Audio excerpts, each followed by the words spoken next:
that's good. I would feel very weird with people behind me. Okay, perfect. So it seems we're starting. Hello, everyone, and welcome. I want to start with an apology for having made some of you wait for so long. I think it was just a test to see how committed you were to measurement and to this session. So welcome. We're delighted to be here. My name is Roberto Kukuczka, and I am the Transparency International Research Measurement Expert. And I'm delighted to be here today with David Rossis from UNODC. He's our statistician on the panel. With Francesca Recanatini, lead economist at the World Bank, and Professor Alina Mungiu-Pipidi, the professor of comparative politics at the Luis Guido Carli University in Rome. So what unites the four of us, I guess, is that we come from organizations that have traditionally, have been working on measurement of corruption for quite a while by now. UNODC, where David works, is the guardian of the SDG indicators, including the ones to measure corruption and progress towards goal 16.5, which includes fighting corruption. Francesca is at the World Bank, so it's one of the organizations that developed one of the most, I guess, used and cited indicators of corruption, and she's also been part of the effort to measure the strength of public accountability mechanisms worldwide. And Professor Mungiu-Pipidi has also been advancing the debate around measurement for the past decade with a number of indicators that she's developed, and also leading the theoretical aspect of this. So without further ado, again, thanks for being here today. And I would like to kickstart this panel by asking Professor Mungiu-Pipidi to perhaps explain to us why is it that we have so many people in the room today? A few years ago, we used to be a very niche group of people. We used to be very few people interested in measuring corruption. We were like the tiny group of geeks in the anti-corruption corner. And now there seems to be a renaissance in the interest in this topic. And I think that is shown also by the fact that here at the IACC, we're having two panels on corruption measurement. So what is your interpretation of this situation? Thank you very much, Roberto, and thanks everybody. And against apologies, we were the first to be totally confused by the fact that two different dates of panels existed here. So thank you for bearing with us. Well, I think that indeed, if you look not in this room only, but if you look around at what happened in the last 2-3 years, and if you look at the #1 indication in public policy, me being a policy professor, where the money are going, it is indeed very impressive how interested people out of the sudden became in measuring corruption. 20 years ago, nobody really believed corruption can be measured. Even today, you really find very few people who have any idea if corruption can be measured and how, but money are flowing and initiatives are developing at an exponential scale and very visible initiative with very strong endorsers on how to measure corruption. I guess the explanation of this is that #1 use of measuring corruption is actually what we call governance by reputation. Right? Corruption is measured because some people want to look good. Some countries want to look good. And it is in the best interest of these countries, after more spontaneous measurements of corruption made them look really bad for the past 20-30 years, to try to control the measurement of corruption. So they come out better than when someone independent measures them. And we have seen a lot of that. I mean, if you look at who gave the money to the measurement initiatives in the last year, in particular the big global initiatives, you know, not the small practical initiatives when somebody who has a small anti-corruption program needs to measure something to understand what they're doing there. No, we have global and more global, and all attempts to make better than corruption perception index and things like that. Who funded this, okay? Well, funded countries who are interested in reputation. China funded through International Anti-Corruption Academy in Vienna. Russia was an important funder of the same initiative. Saudi Arabia, a year ago when I was still in Berlin, I moved in Rome this year, we had an ambassador moving all around Berlin to our various institutions, trying to attract us into the business of measuring corruption and offering generous donations from this government. I mean, we were in this business doing it for ages, and we just try to explain that it is better done without money from any country. I mean, there are other ways of gathering money, in particular if you want to produce objective corruption measurements, right? Well, so that is number one explanations. Countries want to look good. And how is the future looking? Well, the future is a lot of money are going to continue to be spent on this, which is another way of saying a lot of money are going to continue to be wasted on this. Because this money would be absolutely extraordinary if it would provide lawyers to whistleblowers, to investigative journalists, to people who are genuinely, fighting corruption somewhere. But that, of course, would be politically controversial. While, buying a good spot in a good conference and producing a graph which shows you a little bit better than you were before can bring important political advantages. Now, governance by reputation, please don't misunderstand me, can also be a good thing. I mean, we anti-corruption activists, because I've been an activist before turning into a professor and a professional measurer of corruption, used it to great effect. It's called naming and shaming, right? But then, of course, it doesn't have 200 countries. It only has a specific situation that you want to change. And therefore, I would use another name for it today, and I would move to like the second category of reasons why you measure corruption, and which is also quite a significant challenge for anyone who's genuinely interested, is that we have to measure corruption for evaluation. We have to measure corruption to understand if a country or an organization or a sector is getting better.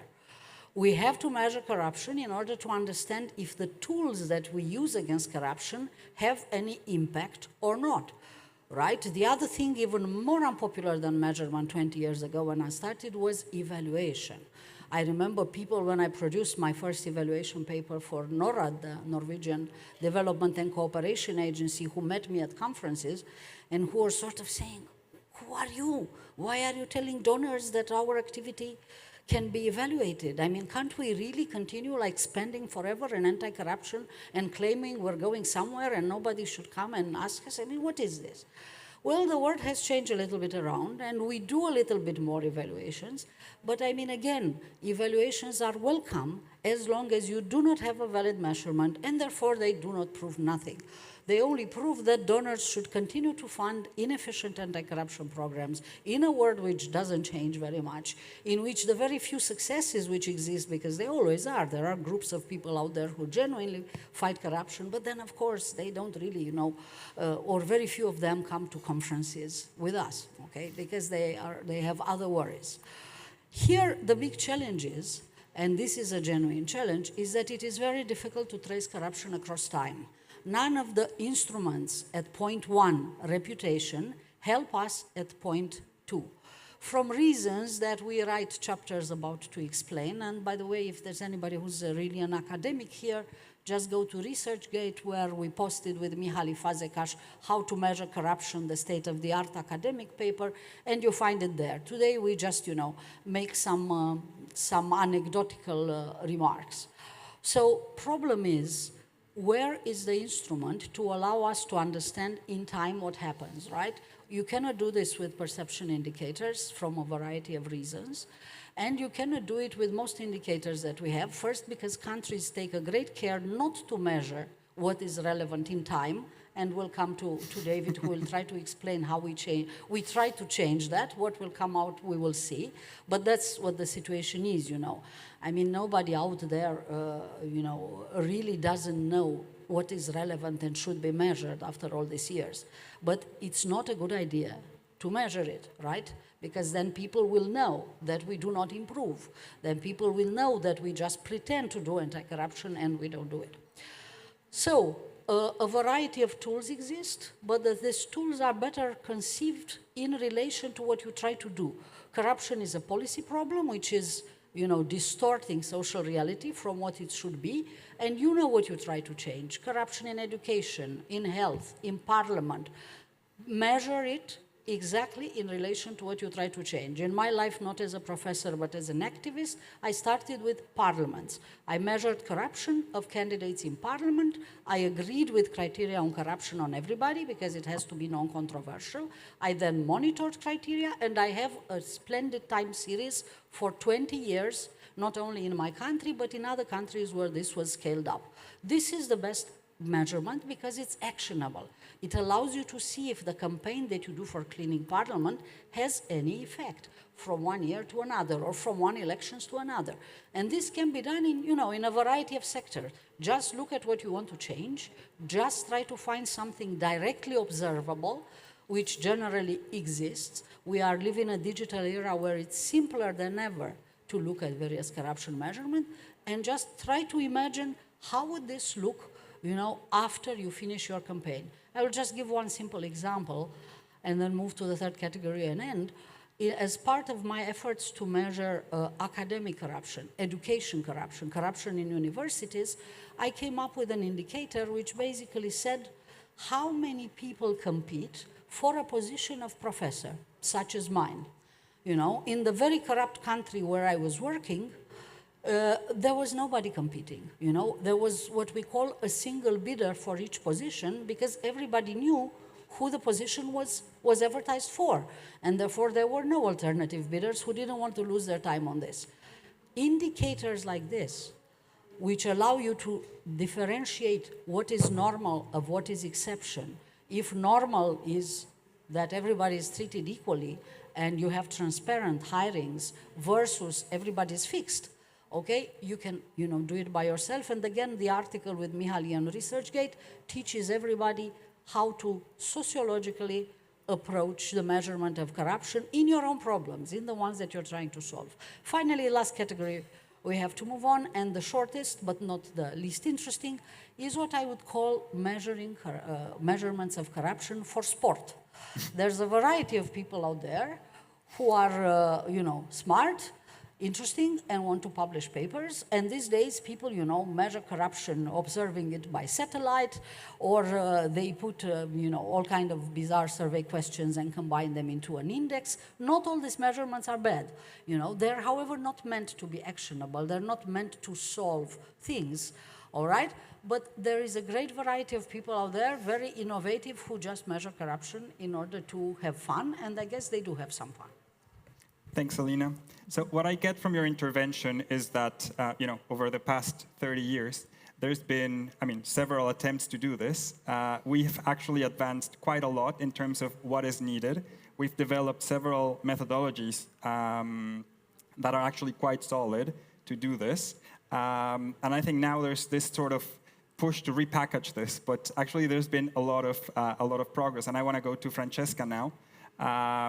Because I think the World Bank is one of the organizations that has done a lot on this. So my question to you is, looking back at the past 20 years, what are some of the highlights that you would try to share with our participants today of some of the metrics or indicators or measurements of corruption that you think would be most useful from the arsenal that the World Bank has developed? Thank you. And it's hard to come after the remark from Alina, who is a dear friend and really a path breaker in this field. So let me start back. I would say that it's almost 30 years that we've been working on trying to measure corruption.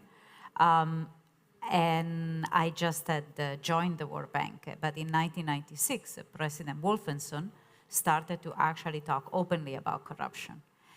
And two important caveats that I wanted to put on the table talking about the experience of the World Bank.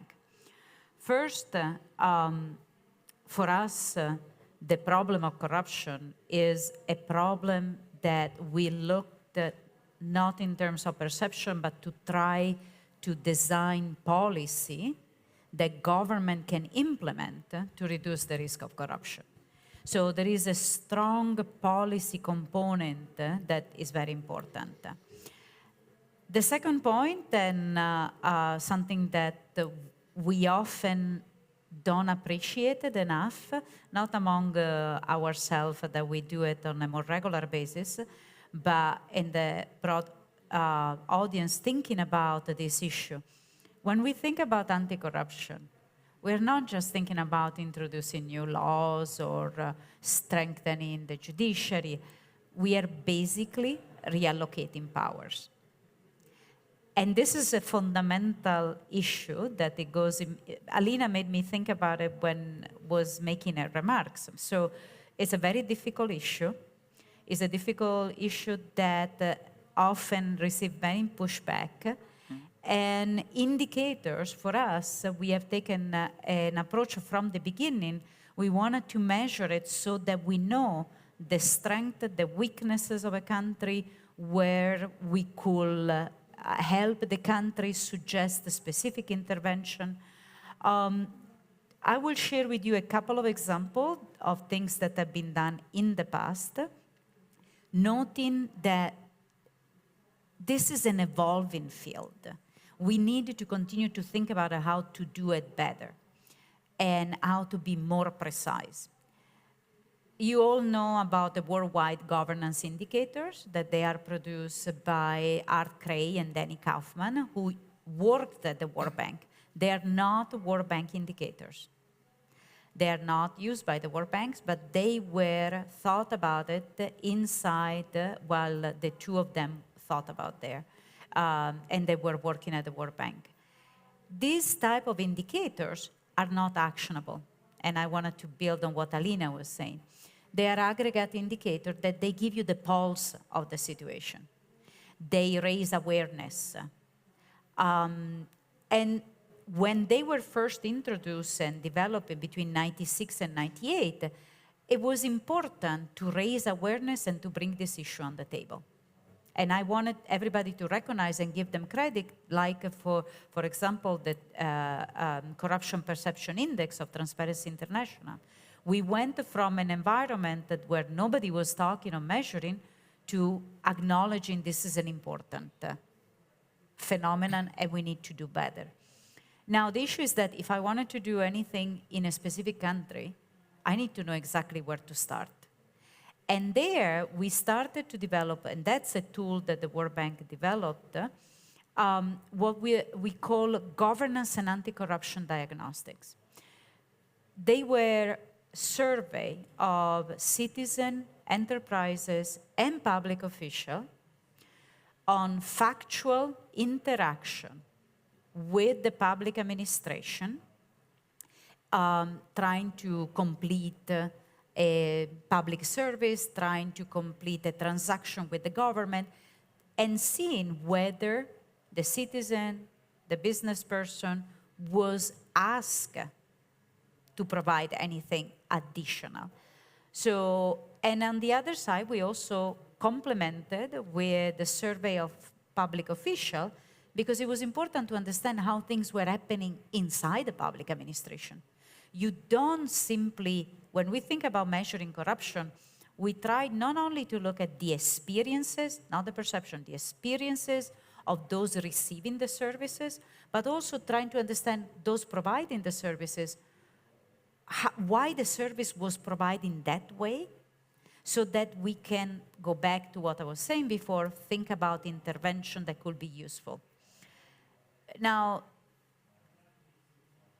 you fast forward 10, 15 years, we started to realize this methodology, very useful, very powerful.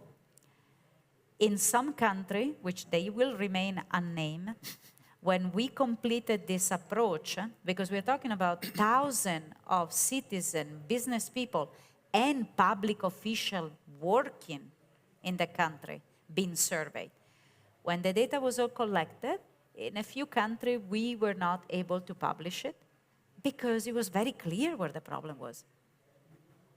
It was more precise and accurate information of where the problem were.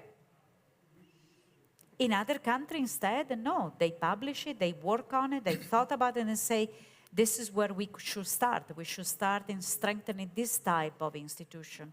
This phenomenon is really affecting this part of the country, geographical part of the country, because you don't only look at the institution, you also look at within a country what is happening. But we started to realize something much more profound, and that's why I keep talking about an evolution in how we measure corruption. There are many different typologies of corruption. And while this diagnostic was very powerful to measure bribe payments and some other form of corruption, it didn't get to measure other form of corruption that citizen or business people will not necessarily see. And I think that this is where we need to push and continue to work on it. So I will stop here. Perfect. So I want to pick on the point that you were saying about the fact that measuring corruption is also political, which I think is also something Alina touched on, which brings me also a bit to David, because UNODC, like I said at the beginning, is the guardian of the SDG indicators, right? You are supposed to monitor, or you're the guardian of those indicators. And the indicator for fighting corruption seems to be, I would say, relatively kosher, so to put it that way, which is we're just trying to measure bribery, right? It's an experience-based, direct experience metric of corruption. How many citizens, how many firms pay a bribe, right? But we've learned that it's also not that uncontroversial to do, which speaks to, I think, Francesca's point. So I would like to hear from you, what is the state of measuring bribery worldwide, and what are the challenges that UNODC faces when trying to measure this, like I said, relatively, I would say uncontroversial metric of corruption? Yeah. Thank you very much. So first of all, our role as a UN agency is obviously to get global data at the global level in a comparable manner. But it's not to collect the data ourselves. So what we do is to support our member states collect the data themselves. We are custodian of the SDG indicator on the bribery experienced by individuals. And we are co-custodian with the World Bank of the ones on the bribery experienced by businesses, although the World Bank is having the lead on that one for the data collection. So yes, globally, what we've tried for many years in UNODC was to give the tools to member states to collect the data themselves. So in 2018, with UNDP, UNODC has released a manual on corruption surveys, so to help member states run corruption surveys and get data on the experience of bribery, but also other forms of corruption themselves. And we've also provided some technical support. So why, first, the experience of bribery is, as explained by Francesca, something very important, since it's, we're measuring directly corruption and not maybe the perception around it, although other indicators have a value as well. But it's also through global tools based on objective evidence and global methodology. It gives a lot of details on corrupt behavior. So we look also, whether people have paid a bribe, but also whether they've were asked to and maybe didn't pay, whether they've reported the bribe, or how much they paid. So there's a lot of values to these surveys. And so that's what we've been trying to push now for many years. But globally, data availability is still, I would say, it's a challenge. So if you look at the SDG indicator on the proportion of individuals that had a contact with a public official in the last 12 months and either paid a bribe or were asked to pay a bribe, I think there are 130 indicators with at least one data point for the total population since 2015. Which in the context of survey-based indicators on crime and criminal justice is actually not that bad.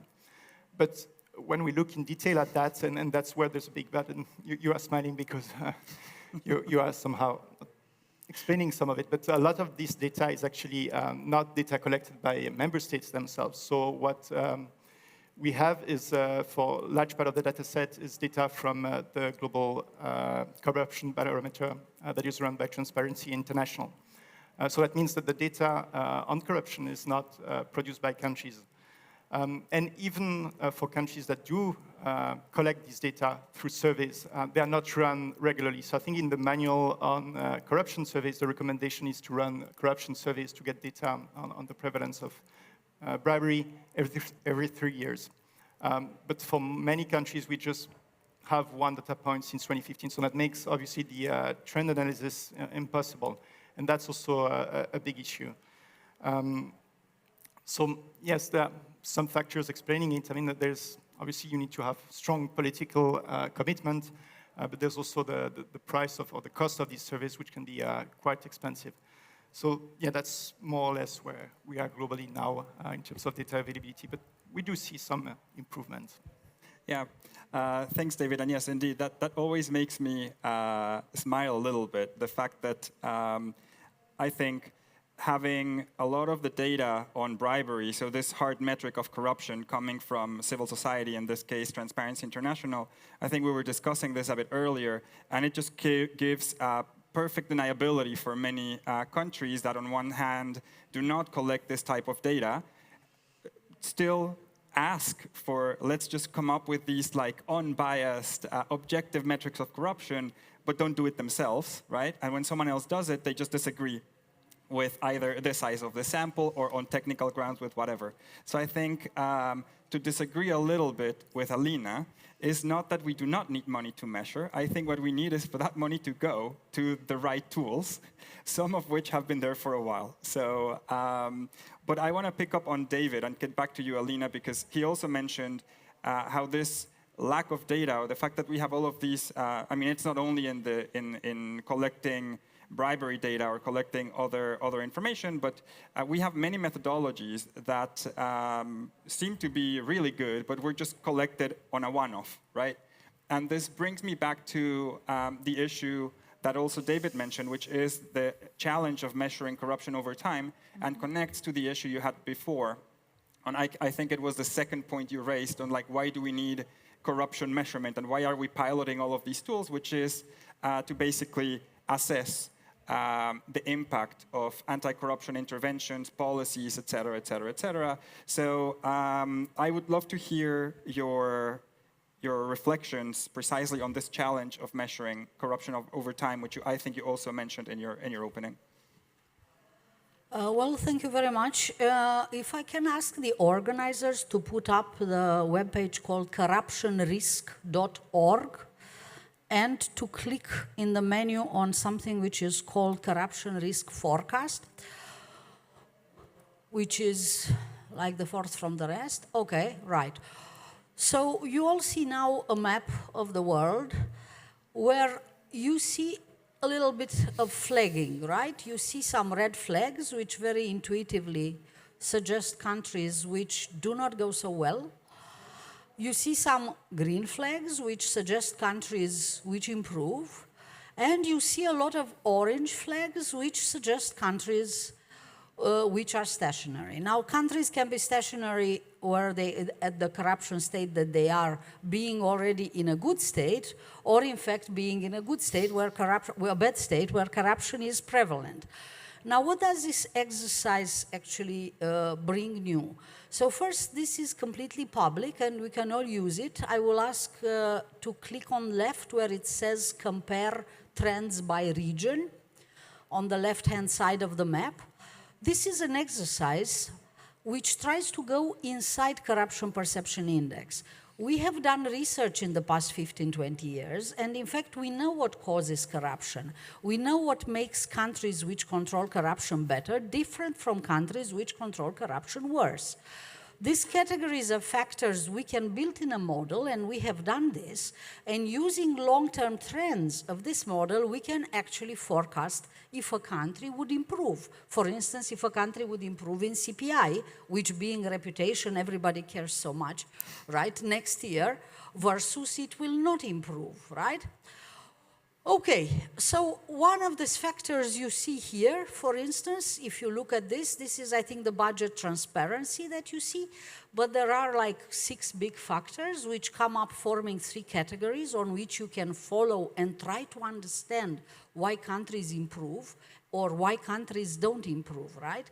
Countries don't improve or disprove just due to adopted legislation. And a lot of measurements have stepped up in the latest of time just by measuring legislation or by measuring legal commitments that countries have. Countries says they will adopt these 4 laws, they adopted these 4 laws, so they're good countries. And then there's a lot of frustration because their CPI somehow doesn't go up, okay? In Global Corruption Barometer, when you ask citizens, citizens even have the bad taste of saying, oh, but country is worse than last year, okay? So nobody understands anything of what goes on here.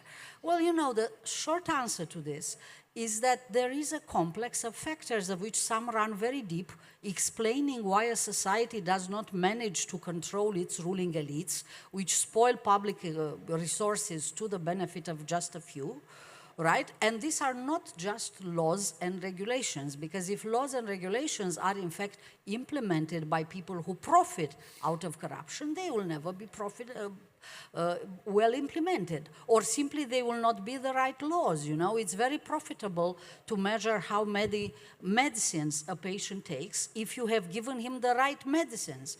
You know, if he just takes 6 placebos, or he just takes, I don't know what wizard sold him at the end of the street, that the patient will not improve, and then the number of pills that he takes, it's simply irrelevant. This is not a measurement. So let me introduce, you know, 2 things. One is that while it is important to have an idea of de jure progress, of how much, you know, regulation a country adopts, what is of interest in evaluation of measurement is the impact, is the de facto. Has the country really changed? Do we now have some competition to have faculty positions in universities? Is the principal still selling jobs of professors, for instance? Are the doctors still taking money? This is what we have to try to measure one way or another, okay? The thing is that while I think that everybody who has a project in corruption should be able to design his own limited measurements, the real tragedy of corruption is that the country context is extremely strong. So whatever we do, in the end of the day, it matters very much where the country goes. And we have a lot of evidence on this. You know, we have evidence of experiments, we have evidence of statistics. Country context shapes very up what we do. It's difficult to have and to sustain islands of excellence. You know, no civil service agency would resist as clean in a government which is corrupt. No city, even if the city is a bit different, will over 20 years resist as a clean city if we do not manage to move the country, to change the power equilibrium in the country between the corrupt people who rule the country and those who suffer, and they want to change this. And for this, I created tools like this. These tools exist for 140 countries. You can go there, you can see the components, and it also helps you to select your anti-corruption instruments. Because if you see in the last 20 years that freedom of the press have been gradually diminishing in the world, you would realize that in a place where freedom of expression gets narrower and narrower, people will not speak up against corruption. Corruption is a dangerous thing to speak about, you know, and if the space is missing for even more common things, how would they speak about corruption? And then where is the wisdom of adopting whistleblowing legislation and asking ourselves how whistleblowing legislation is, right? So first thing is first, you have to understand the context. People have to have the freedom to speak, have to have the security to speak. Then we should care about whistleblowing legislation, okay? So the country context and tools like this are meant to rationalize anti-corruption. And you can very well follow them. They include freedom of the press, judicial independence, power of the citizens, proxied by the number of internet household connections. And I can tell you that this explains 2/3 of corruption. You know, if we know how many people have a quality internet connections, we know if people are able in that country to put together a united front to fight corruption, right? And then, of course, budget transparency and other things. But the bad news is that when you do this, you see that everything political has been bad in the past 20 years. So if you ask yourself, why don't measurements spot any sort of progress? The short answer is there has not been no progress. It's been very bad political years compared to the previous 2 decades, which have been decades of progress. Now we have had decades of backsliding. And if judicial independence stagnates and freedom of the press actually declines, whatever rules we adopt and how much we digitalize government, where we actually have evidence of progress, is just not enough. It's not enough to change countries. All right, because most of the yellow dots that you have seen are countries which don't change, although they should. They are not in a good state. Their citizens suffer due to corruption. Okay, and I move to the last tool, to the last innovation. Please click on transparency on the same page. But what really I think, and you would ask me, but why are we even discussing this difficult general country context? Is this really actionable? Can we change freedom of the press in a country? We as NGOs, simple citizens, right, opposition parties or journalists or whoever we are. Well, first, I think we can do something. Second, I think we can stop doing not reasonable things, I mean, for instance, adopting laws which cannot have any impact because the context is not right. But third and most importantly, there are lots of other things that we can do. And let's move to them. One thing that we can do is that we can enable people to use anti-corruption tools so that we have a larger, a broader front against corruption. Can we click on transparency, please, on the top? And here is where you see our transparency tool, which is the most actionable of our innovation. Also, I think that, understanding a country where it's going, it's a practical thing too. But this is even better if you also click on filters on the left hand.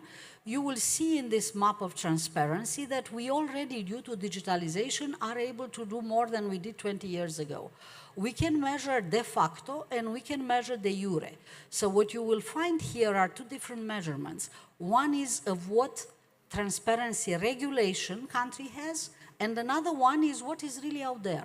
Does the country's auditor publish reports on corruption? Are they public online? Are mining concessions public and online? Is a register of commerce free of charge out there so that everybody can check? Are financial disclosures public? And the rest of it. And when you have both, when you have de jure and de facto, each of you can do your own evaluation. You can compare and you can see if countries just adopt, you will see that some countries have a big split. They adopted everything in the book, but they have nothing. They have nothing which would enable their citizens to do a little bit of good activism and put the government to some oversight. Now, tools like this now are extremely possible, and also this is a crowdsourcing tool. If you go to our country pages, you can actually contest these ratings. Every measurement will take you to a link where you will go directly to the tool that it is here about, the national auditor, the register of commerce, the motivations of the courts, and there you can actually change them, challenge them, and intervene in order to be sure that the country that the score of your country reflects the reality. Furthermore, we are writing hundreds of letters to these governments, and NGOs in their country do this, and we have seen improvement in the last year because, of course, we try to use reputation a little bit. Governments don't like to look bad. Nobody wants to be in the red, as you see some countries there. And here, they're not promises. It's very simple. Now you have 20% of the information that you should have on your website. Do something, get to 100%, and you will move to the red, to the green. Everybody can control. This tool is objective, this tool is transparent, and we can build far more tools like this, in which all of us can give ratings, but ratings which are clear what they mean. Thanks, Alina. So I think one of the things that have changed over the past 30 years that some of us have been in the business, I mean, not me, I'm way too young for that, but I think one of the things that we have seen, where we have seen success in the anti-corruption world, I think as Francesca said at the beginning, we have seen a transformation in the way in which we talk about corruption. Now it is out there, but the other, I think, big change is the amount of information that is out there. So open data and the ability for us to rely on administrative data and data analytics. So I was wondering if there's anything the World Bank is doing on this. So are there any tools the World Bank has developed, and how is the World Bank adapting their methodologies to these new opportunities? Yes, we are evolving, and in fact, we are trying to become more creative. And let me answer your question to also stress and build on something that Alina was mentioning. We are today, I was involved in the early effort. So yes, I guess a part of the panel has a certain age, but part of the panel does not have a certain age, right, Alina? But we age well.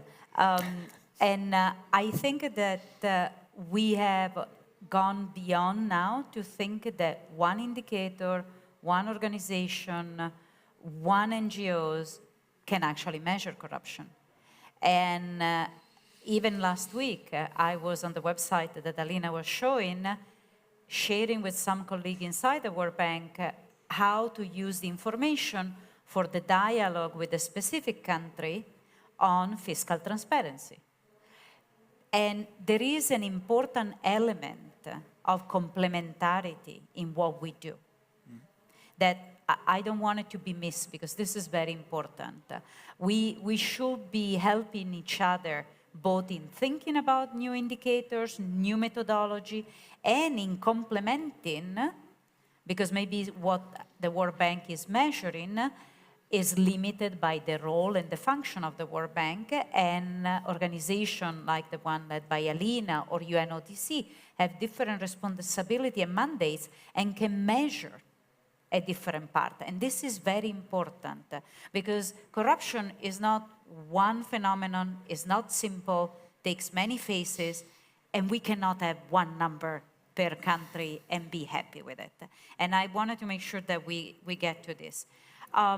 Now, the point about innovation and administrative data.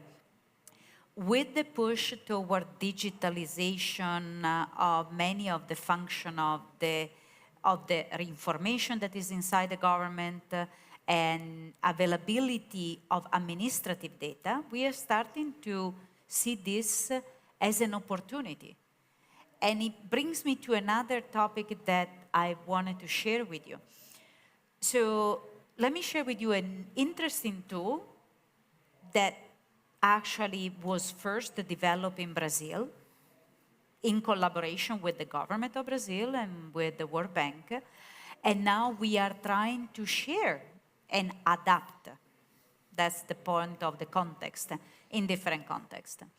Brazil has a significant wealth of administrative data on public procurement, the awarding system, how the contract is awarded, but also of the supplier.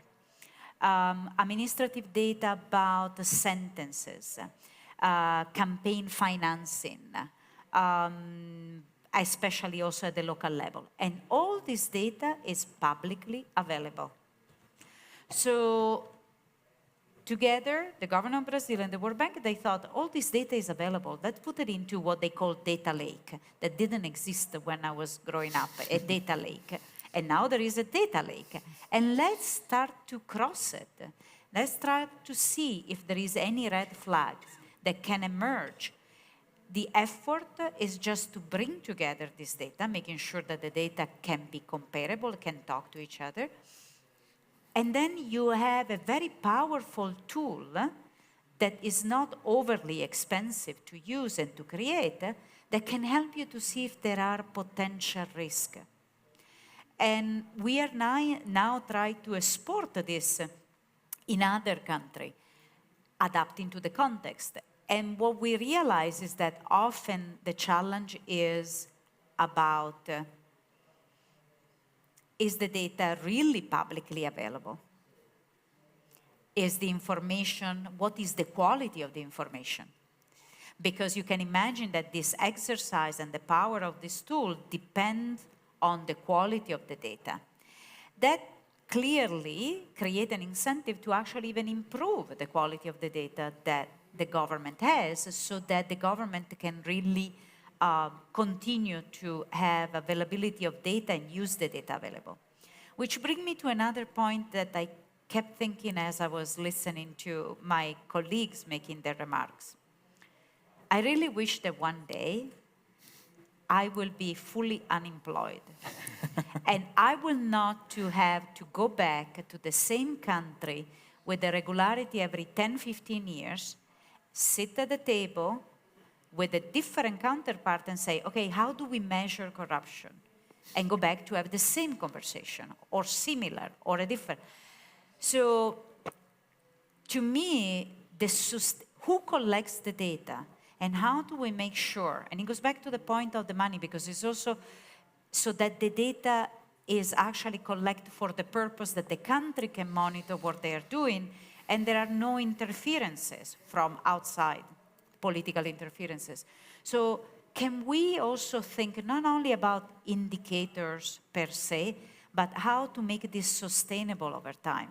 How to make sure that the data is available and can be used by local NGOs within the country, can be continuously updated in the country. And here we've been trying to push this idea that inside the country, entities like National Statistical Agency could actually collect some type of data, not all the data. Remember, I keep saying corruption takes many different forms. Nobody inside the country is going to collect data on state capture. Let's be very honest about it, right? But they might collect data on bribes payment. So, and there are a few countries, Mexico, Peru are some, Italy also did some of this, where the National Statistical Agency collected the data. Can we think about sustainability so you actually make me redundant, which will be fantastic because it means that the information is where it's supposed to be. And I think that this is an important point that too often we put aside and we don't discuss.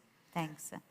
Yeah, no, that's I think a very good point. And I think a lot of the work that we've been doing is actually to do the job that many governments haven't done in the past 30 years, right? There's, like I was saying, all of these complaints sometimes about the CPI not being enough, which I think by now we all know it isn't, because as you said, no one indicator will rule them all, no one indicator will tell us the whole truth, no one source of data, be it government, civil society, or academia, will tell the full truth. So we definitely need all of these sources working together, and I think that's also sometimes where we have dropped the ball, right?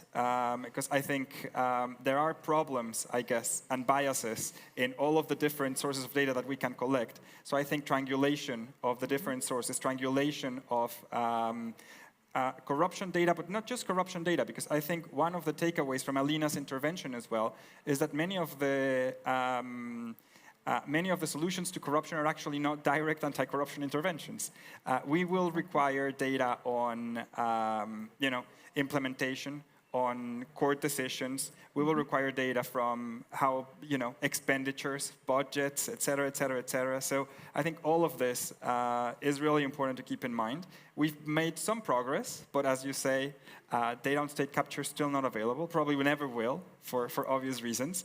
But that takes me back to David, because part of what UNODC does is precisely support national governments in this. And I understand you've also supported governments in running and designing their own surveys, but UNODC has also undertaken other initiatives to, I think, try and push governments to keep Francesca out of a job, to make her unemployed, and finally... Not just Francesca. All of us. Francesca in particular. All of us. This whole panel wants to be out of a job, so please.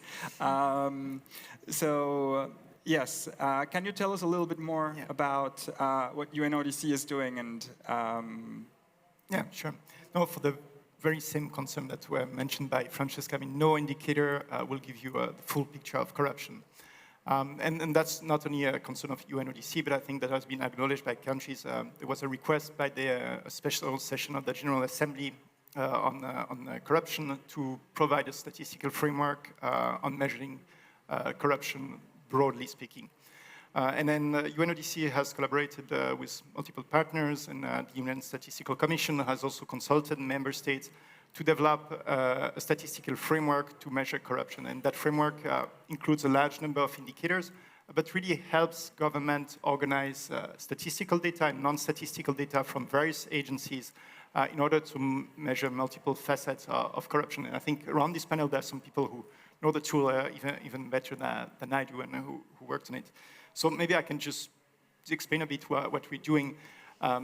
So the framework looks at three different aspects of corruption. So first, the criminal offenses under UNCAC, so that would be bribery, for example, embezzlement, but also at preventive measures like the public hiring based on merit or public procurement, as well as third, enabling environment to report and address corruption, so whether there are resources allocated to fight corruption or whether the people reporting corruption are protected. And for each of these aspects, the framework includes indicators that are either direct measures, so for example, the prevalence of bribery that we discussed before, or indirect measures, like the perception of some forms of corruption, but also risk indicators. So think about, and I think that was mentioned earlier, the proportion of persons who interact with the government through a digital platform or discretional allocation of governmental budget, as well as response indicators. So indicators such as the adoption of some regulations on corruption, the jury indicators, or de facto indicators, so looking at some data from the criminal justice system on the number of offenses for specific forms of corruption, or number of persons arrested or convicted. And all of that together really allows for in-depth analysis of corruption. Obviously, countries will not have data for all indicators, but that shouldn't block them from using the tool. I mean, it's really there to give a frame and to develop a national system to measure corruption that goes beyond just an irregular survey. So yeah, we've released that tool. The framework was published in 2023.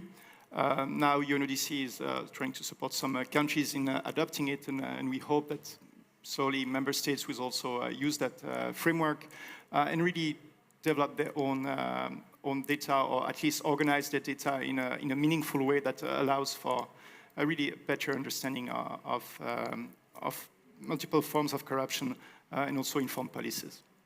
Thank you. Yeah, and I think what is really interesting about the framework as well is that I think it embeds this idea that both Alina and Francesca discussed, right? The idea that you need more than one indicator to understand even the simplest of, so to speak, types of corruption. So you really are going to need, let's say, not only to understand bribery, not only just the actual number of bribe payers in a country, so to speak, or of people who engaged in bribery over the past year, but you're also going to have to understand some of the risk indicators of what is driving this, right? What are the constraints to try and keep this, to also allow governments and states to see what can be tweaked, so to speak, to lower this, right? Yeah. So, yeah, I think in a way we've made progress on this. And I want to go back to Alina to... Go ahead, yes. Thank you. Can I just take it from here? So yes, as someone who has been involved at the beginning of this exercise in trying to build a statistical framework by country, I am impressed that things have now arrived at the stage in which, I don't know, 800 and entries that 80 countries were consulted. All the statistical offices had a say and everybody managed. So I think in the last year, this moved a lot more than we expected. But then again, it's just what? It's a statistical framework on paper. And here is, you know, while I really congratulate UNODC and keep fingers crossed for the rest of this exercise, I want to say also something else, and very clearly, you know, statistical offices, even when they have capacity, are known to lie. Do we trust statistical figures from COVID? I mean, we actually have two estimations out there. One is of what is called excess deaths, some estimations of how many people died compared to whom should they have died, and the other one is the statistical number of deaths reported by the statistical office. And BBC made a wonderful documentary in which we in fact mapped very well the number of countries who do not want to count their debt correctly. Okay, some of them may be very poor countries, they don't have capacity, but others, they really don't want to, okay, because it's controversial, so they're very happy to be. Now imagine, you know, the number of debt is something very material. Imagine we come on top of this and we want to measure corruption. So I think it's a great thing that everybody agreed to this framework, that for the first time we put de facto things in, really de facto things for the first time, you know, not just what roles you adopt, but how many administrative sanctions for conflict of interest did you do last year? Because if you have 0, it doesn't mean that you don't have a conflict of interest in your country. It simply means that you're not enforcing anything and everybody is free to live happily ever after with conflict of interest, all right? But I do not expect that 180 country reports these figures. I think I've seen our OECD colleague Jesper Jansson, who tries to get figures like this from a small number of countries, OECD member, richest countries in the world, and I still think very few actually respond. So it's important when measuring corruption to understand that it's never only the government. It's great if the government comes on board, but corruption historically was monitored by oppositions, by media, by civil society, so keep on and measure it. In fact, when we discussed with Angela May, who is the UNODC person most in charge of this exercise, from the very beginning we said governments on some areas may not give us figures, but civil society will. So this framework is actually open to everybody who has information, who's able to give objective information to show how it's documented. Everyone has to be part of this national exercise. Okay, but I meant you wanted to ask something else. That was just a competition. That was just sorry. It was just to help David a little bit. So okay, so and again, just a little bit. What is actionable, right? What is actionable? We are speaking like all these de jure things matter. Some of them matter, as I just said. Now, conflict of interest regulation. Does conflict of interest regulation measure? Is important or not?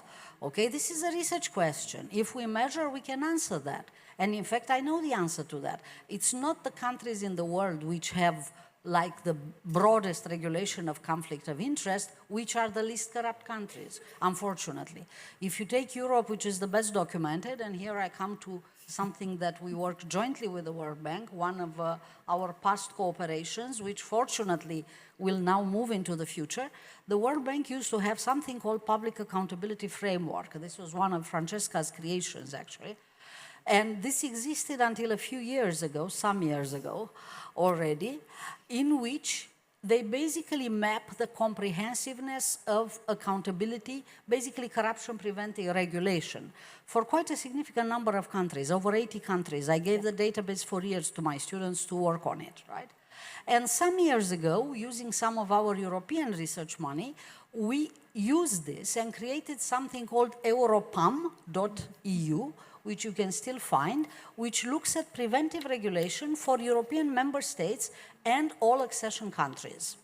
Okay, but now the presumption is not that who has more extensive conflict of interest or more extensive public procurement or more extensive freedom of information, because this is all we covered, right? The presumption is not that these countries are the best countries, but if we do not measure, we do not know what is the impact of these tools.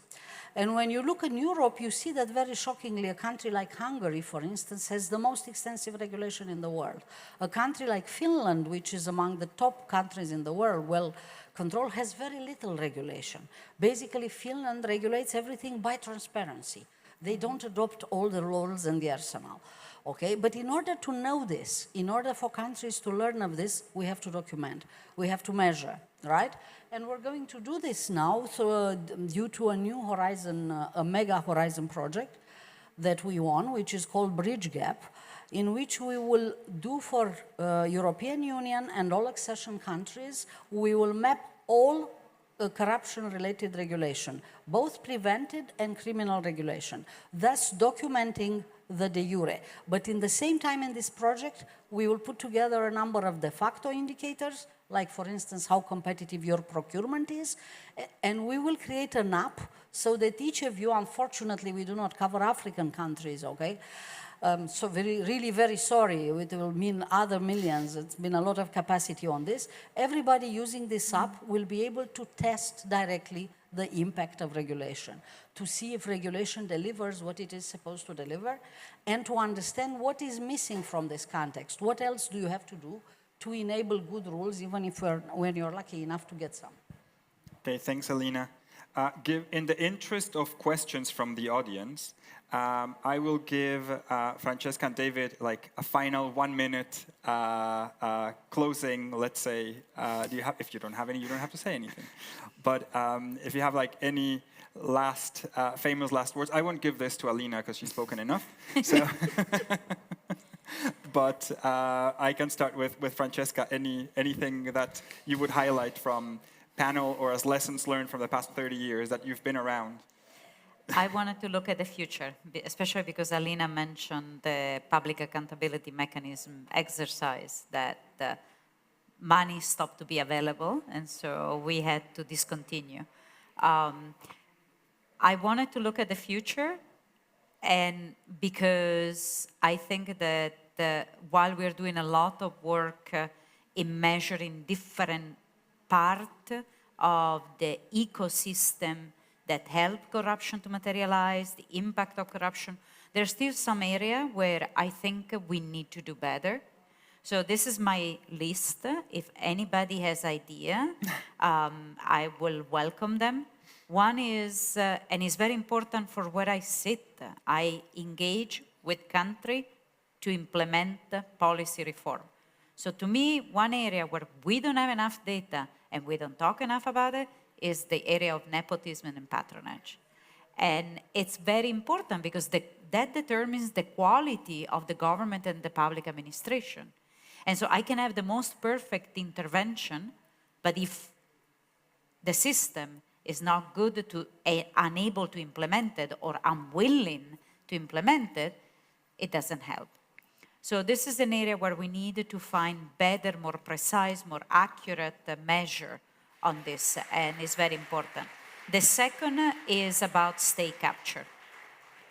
Because we have started now building a little bit on the public accountability mechanisms to look at legislation and regulation that could facilitate and foster capture inside the country, and to start to have a dialogue. And I think that this is an initial way to measure it. We still need to do more, especially in the current context. I think that if you look at number and data, you see bribe payment has declined. There is a fantastic publication called Anti-Corruption in Transition 3 by the World Bank, and you see all this bribe payment in all this country declining. And you think, we got it. It was published in 2006. And then you see that suddenly other forms of corruption are all coming up. And it's almost like in the US, they have this game called whack-a-mole. So you just block one form of corruption and something else come up. And I think that we need to become better in measuring other forms of corruption. Thank you. I think that's a very good point as well, because I remember discussing with Alina also when she started producing the T-index, and we realized that, for example, the correlation between T-index and other metrics of corruption is not what one would expect. So you actually have some very transparent, very corrupt countries, right? So I think so explaining that takes a little bit more thought. That's not what this panel is about, but I think what we need is precisely to get to these discussions. So to progress from like how do we measure corruption to what is this data telling us, what sense do we make of this, and how do we solve the issue? And how do we prevent this whack-a-mole, right? Yeah. David, did you think of something, or do you want to waive your right to the audience? No, I don't have as much experience as the other two panelists on the topic, but I started working on crime and criminal justice statistics just 2 years ago, so it's relatively short. But I worked on other areas of statistics before, of data. And what I can say is that data on corruption, I mean, a lot has happened, but in the last 30 years, and it seems that there's an acceleration now, and that's contract with other areas. I mean, I was working on civil registration, vital statistics, where countries started working a long time ago. And they're still not there yet for many of them. So I think putting a lot of efforts into measuring it, improving it. I mean, there's quick improvement even with the SDG indicators. We are in a much better position now than 5-6 years ago. So not everything is bad, and I think a lot is improving. Thank you. And I think now we can go to our audience. If there are any questions, I see already one hand over here. Hi, thank you for your presentation. I'm Amy Crocker-Selzer. I'm the Senior Monitoring, Evaluation, Research, and Learning Advisor in USAID's Anti-Corruption Center. One question I had for you is building on this discussion about measuring what you're trying to change and the way that context matters. I wanted to ask about scale. So there's been a lot of discussion about national level indicators, and often what we're trying to change is not a national level phenomenon, it's happening locally, and also often happening transnationally. So I wanted to get your thoughts on whether or not there are really promising practices that you're seeing looking at different scales besides the national level. I know Alina has strong views about this. You can go ahead, start, and I'll... Okay, so regardless what level we look at, either we look at an organization, or we look at a sector, or in fact we look at corruption which happens across borders, corruption tends to be explained by a similar conceptual mechanism. Some things, some factors which exist out there create opportunities for corruption, right?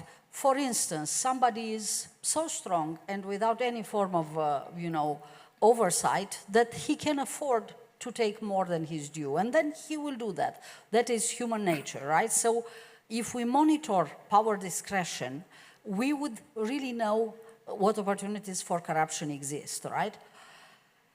On the opposite side, if there is strength in society, if there are ways of controlling these people, then they will do less. So this model in which we balance what creates opportunities for corruption to what create constraints, as I said earlier, judicial independence or judicial horizontal accountability agencies which are truly independent, or media, or civil society, or voters. People do not like to be stolen, right? People want to get something back for their taxes. All these things we can measure. All this model can also be applied at organization level and can also be applied at sector level. Some people have done it.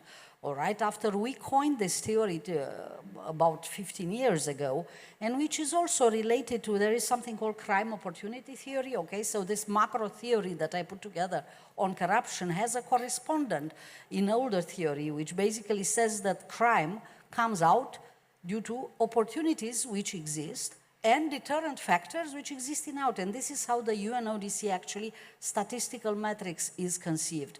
It's conceived as a balance between enabling factor for corrective and disabling factors. This also exists at international level, right? If you ask yourself, why did the world, instead of going better, went so terribly during globalization?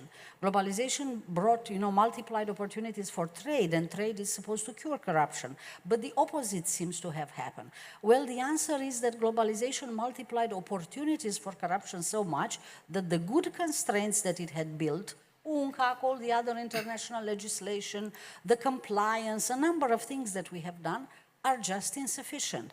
While we only tend to look at constraints, we never also look at opportunities, If you look at what all this free flow of money, what the blurring of jurisdiction, what a number of other things have brought.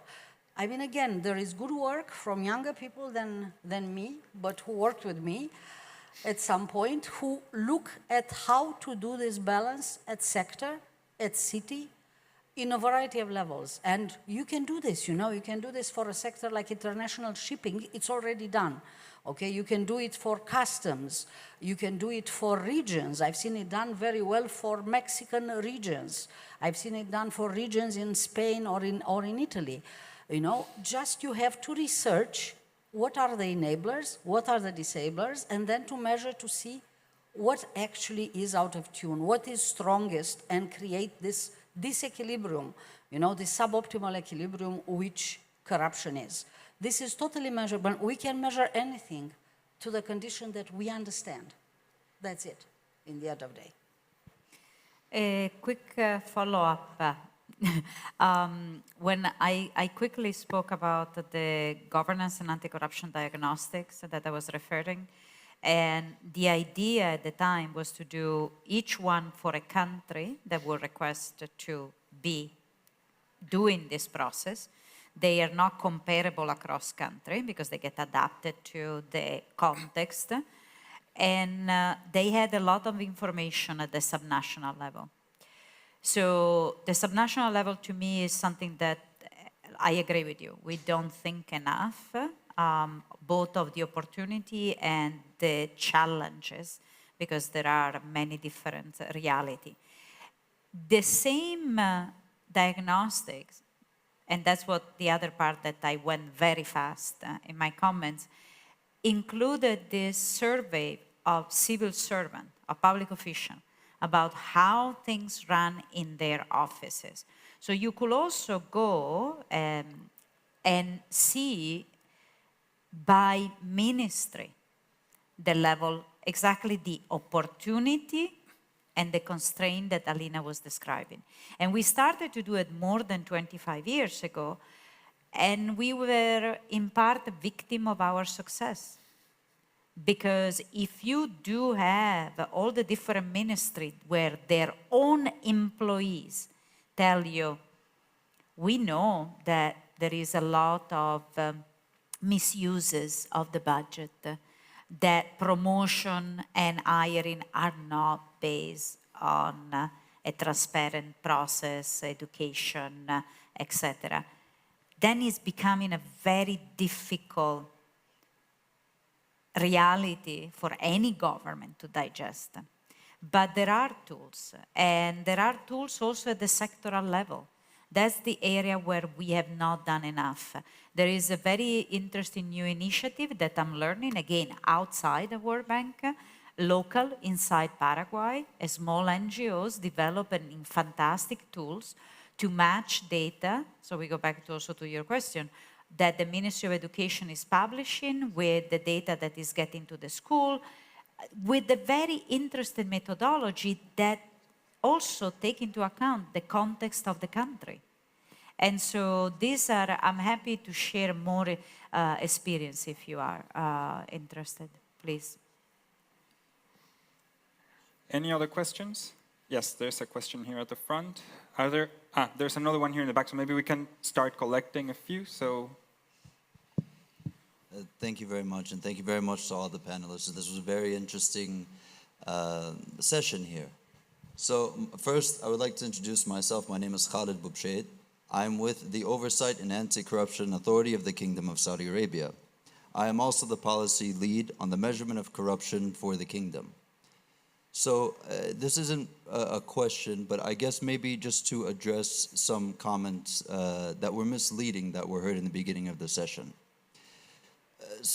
And it's not the first time I've heard this, honestly, about some countries paying a lot of money to fix the reputation, or it's just reputational and nothing will come about, and anything yielding from the indicators that they're paying to be developed. So in Saudi Arabia, we're trying to now build the national strategy. And well, the top leadership asked us, well, how do you know this strategy will be effective? We need to see where you were and where you've gotten.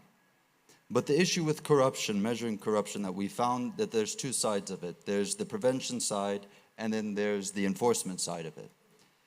A lot of times, if you have a lot of arrests for corruption, instead of being perceived as, oh, you have a great law enforcement, you're perceived as you just have a lot of corrupt people.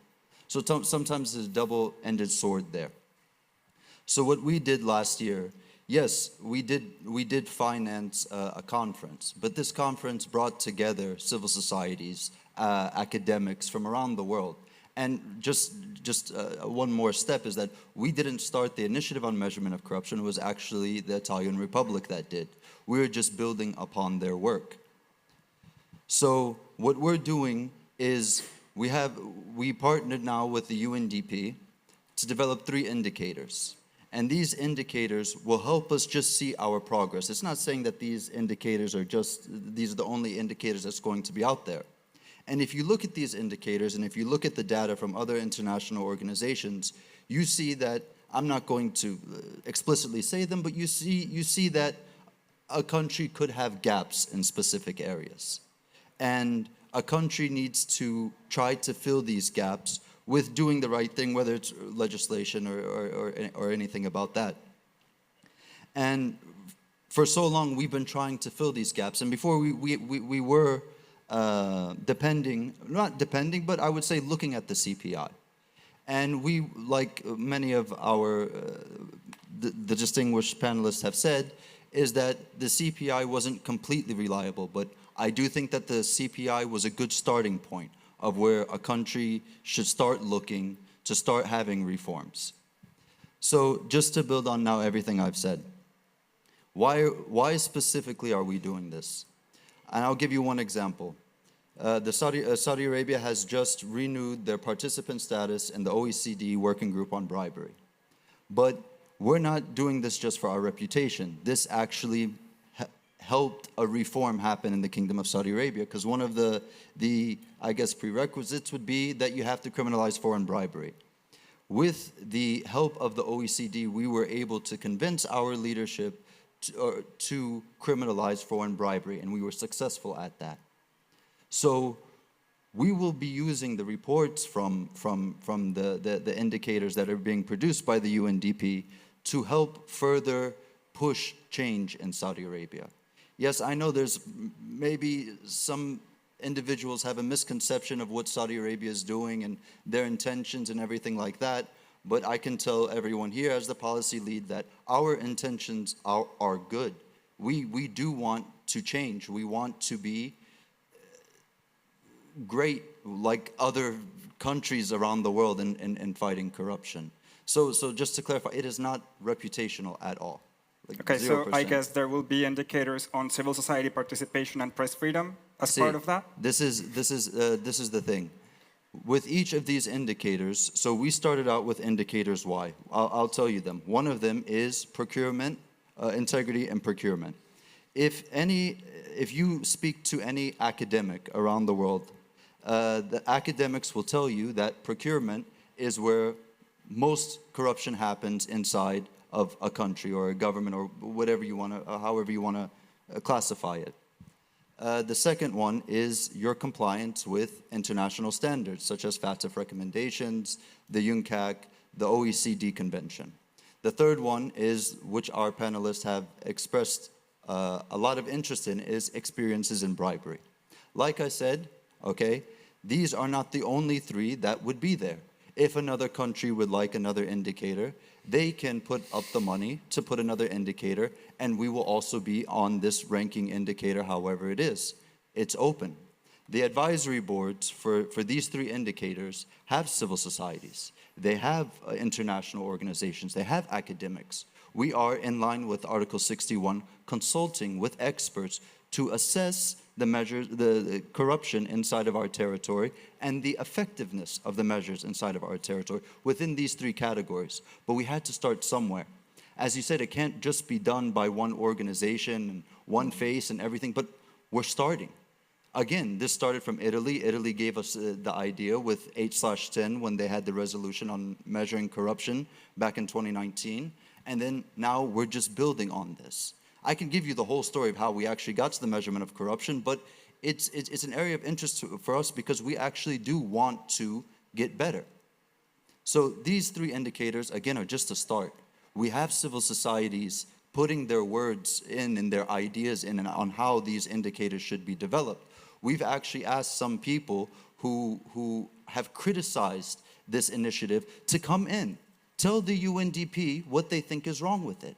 Show them where they should take this indicator.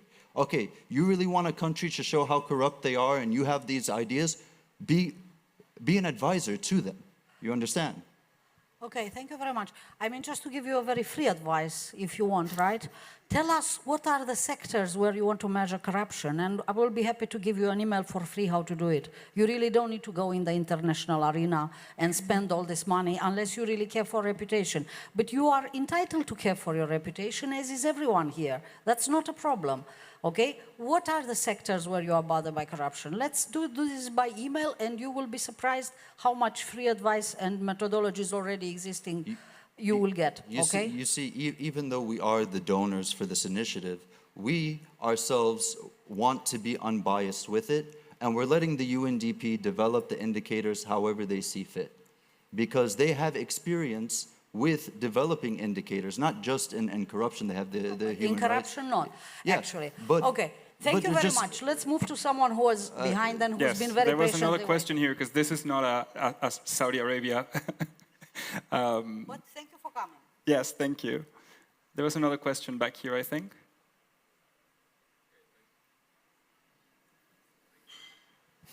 Thank you very much for the discussion. So my name is Gregory, I work for TIA Russia, and I think my question is related to the question of gentleman from Saudi Arabia. So as I understand the UNODC framework for measuring corruption, it will not provide any ranking. You know, it's not the purpose of it. And you know that some countries are using CPI in their anti-corruption strategies. It's really questionable, like Kazakhstan or Uzbekistan. And you know, they want to have some indicator which will show their general progress. So I know that like CPI is considered as a bad thing because it's not actionable and things like that.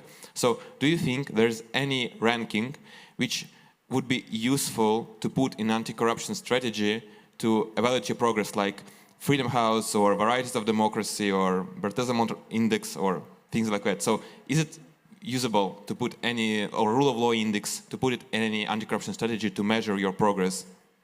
So I think I can take that one. So I think the problem here is not that we need to replace the CPI with any other single indicator. I think that's precisely what we were discussing earlier. It's not about the indicator that you embed into your anti-corruption strategy.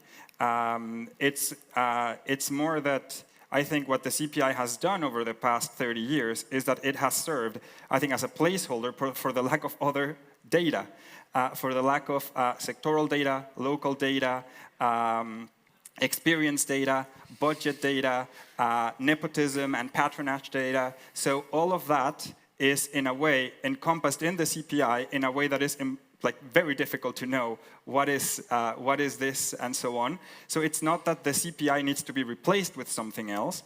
I think that we need to disaggregate the CPI into its components. And I think some of the tools that, I mean, there are already, I think, some tools that could enrich the story that the CPI tells. Some of those were the ones shown, I think, by Alina here.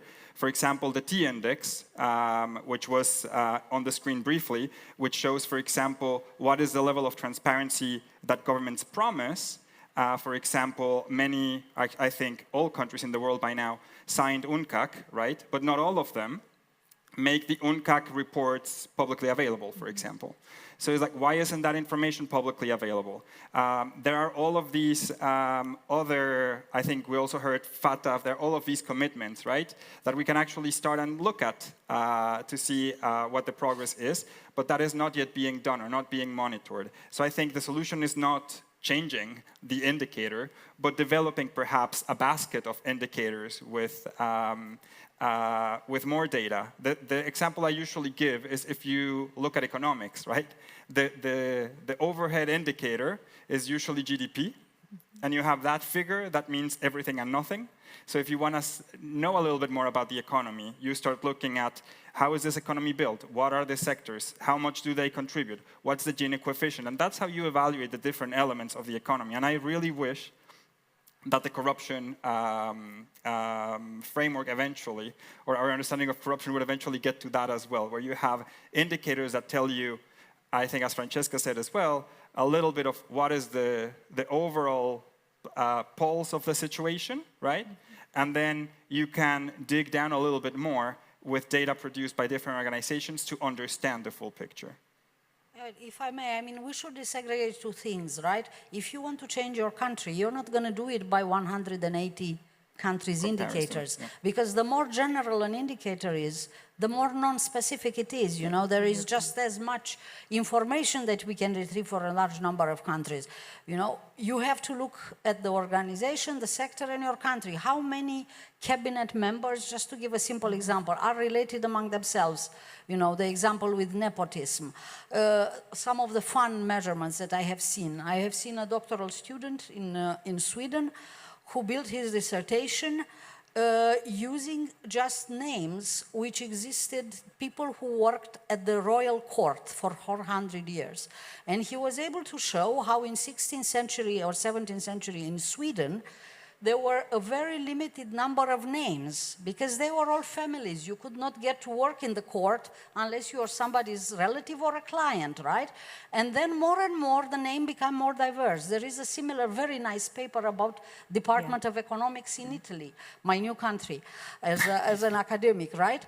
Some people just compare the frequency of names in the general population with the frequency of names in the economics department to discover what? That there are populated by clans, that a number of people have accooperated these very good and powerful positions. These are the kind of measurements that people have to develop to change their countries. It's unrealistic to imagine you could do 100 countries like this, but you can surely do it for your universities, for your school, for your hospital, for your customs. That's what you have to do. This kind of concrete measurements down there, and this is the part of my article with Mihaly on ResearchGate, is how to design, how to select your universe, how to build your own actionable instrument, and that's also true for Saudi Arabia, okay? If it's not reputation you care about, please let's go by sectors, and we will immediately find out what bothers, and we will come up for free with an instrument to measure this, all right?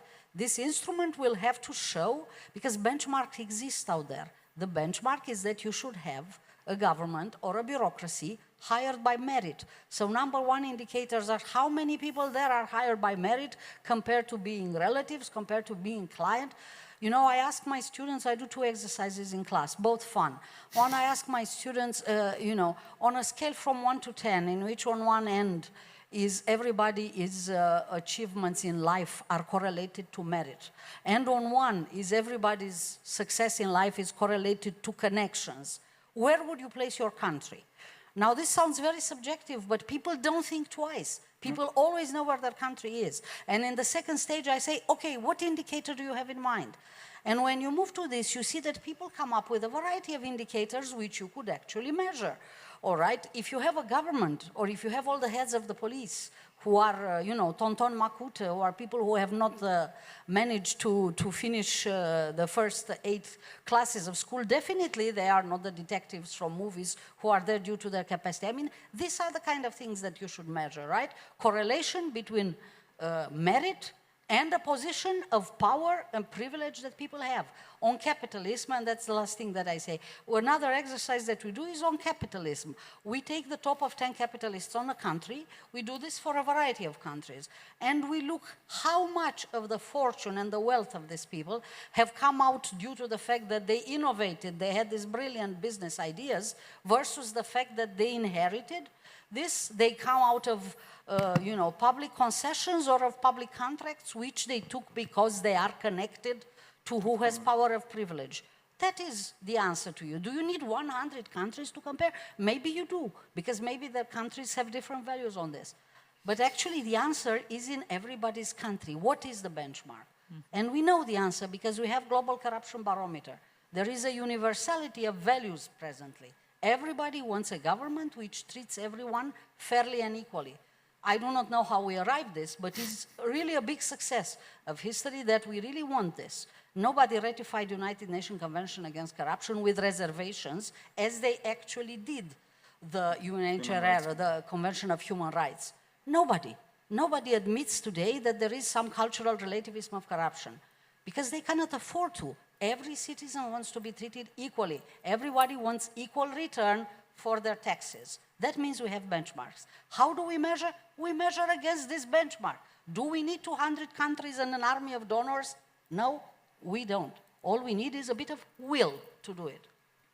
And I think, to your point as well, I think that also means that each country can select the indicators that are relevant to them, right? It's a bit, I think, it's, for example, a bit less relevant, I guess, to measure bribery in countries like in Western Europe, the EU, and so on, than it would be in some parts of Africa, Asia, or Latin America. So I think that's also part of the way in which some, even this very basic bribery measurement, right?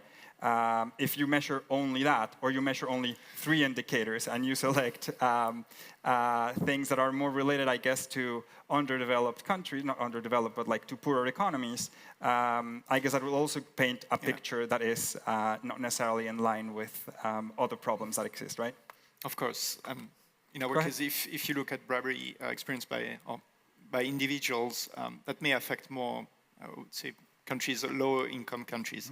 But if you look at that, usually the amounts are actually quite small, but the big amounts would be by businesses, and that, that we may give a very different picture if you compare countries. So that's the kind of things you need to think about and not block yourself on one indicator. All right, so I'm getting some red numbers here that we are completely out of time. So thank you so much for your patience, for having waited for us, some of you since 4:30. And thanks for joining. And please don't forget to attend the opening night in the first hall. And yeah, if you have any questions, I'm around until Friday, so looking forward to catching up with some of you. Thank you so much. Thank you. And thank you to the panelists as well. Thank you.